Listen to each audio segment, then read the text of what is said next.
حضرت علی رضی اللہ تعالیٰ عنہ فرماتے ہیں، صبر کی دو صورتیں ہیں، جو ناپسند ہو اسے برداشت کرنا اور جو پسند ہو اس کا انتظار کرنا۔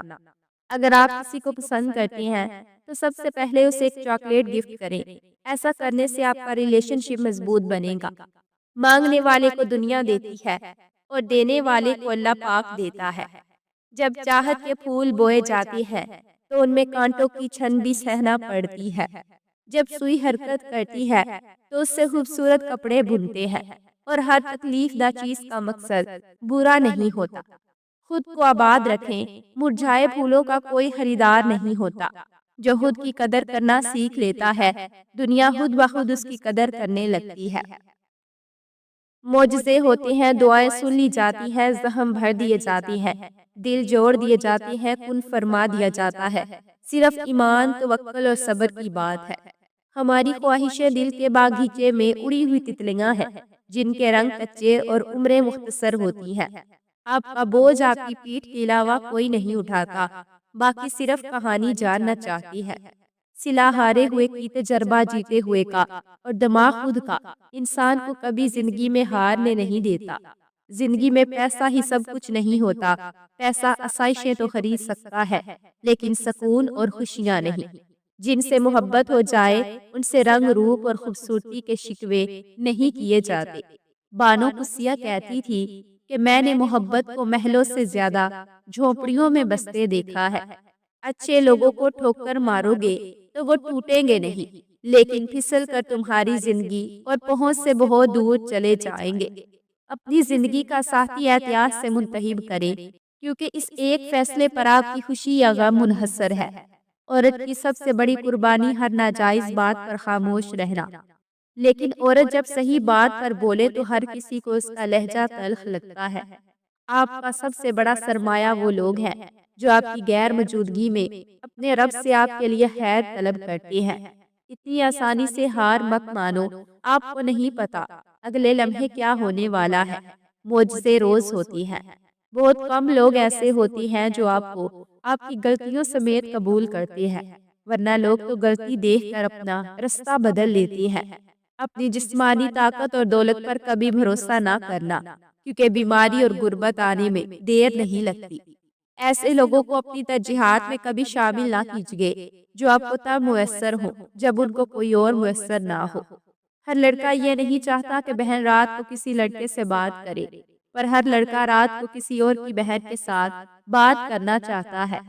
اکثر لوگ اس لیے نیک ہوتے ہیں کیونکہ انہیں گناہ کرنے کا موقع ہی نہیں ملتا، پھر جیسے ہی موقع ملتا ہے ان کی فرعونیت یکدم باہر آ جاتی ہے۔ اس شخص کے بارے میں کیا خیال ہے جو باہر لوگوں سے تو اچھے اخلاق کی باتیں کرتا ہے، مگر اس کے گھر والے اس کی ہی بد اخلاقی سے پریشان ہیں۔ بنت حوا محتاط رہا کرے، ابن آدم اتنے فرما بردار ہے۔ محبت اپنی مرضی سے کرتی ہے، پر نکاح والدین کی مرضی سے کرتی ہے۔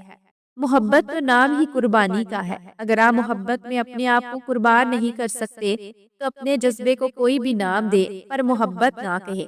بنا مطلب کے کسی کے رابطے میں رہنا اور مخلص ہو کر رہنا، یہ ہر کسی کے بس کی بات نہیں ہوتی۔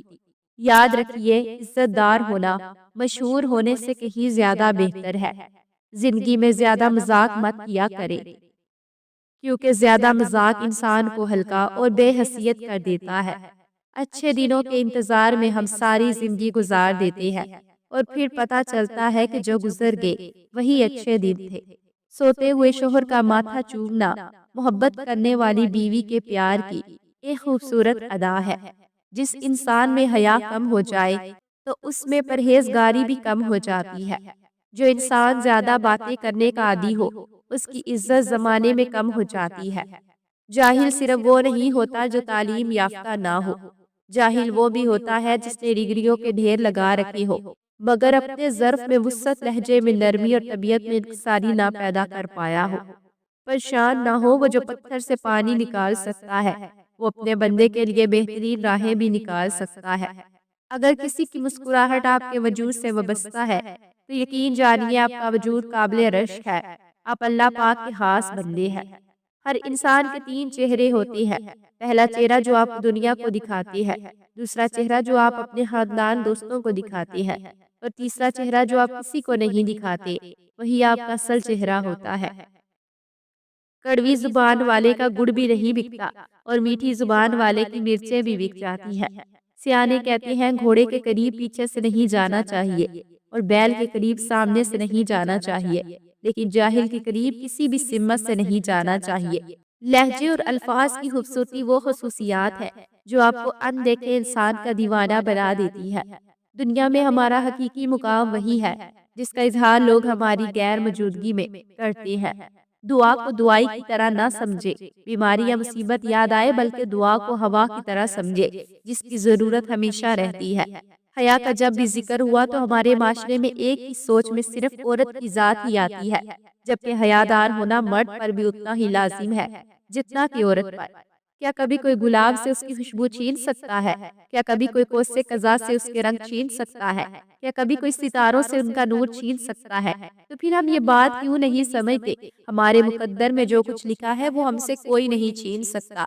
جو خوشبو، جو رنگ اور جو نور ہمارے نصیب میں لکھ دیے گئے ہیں وہ ہمیں ضرور ملیں گے انشاءاللہ تعالی۔ جس عورت کی عمر اس کے شوہر سے کم ہو وہ عورت اکثر مرد کو بہت پیاری ہوتی ہے۔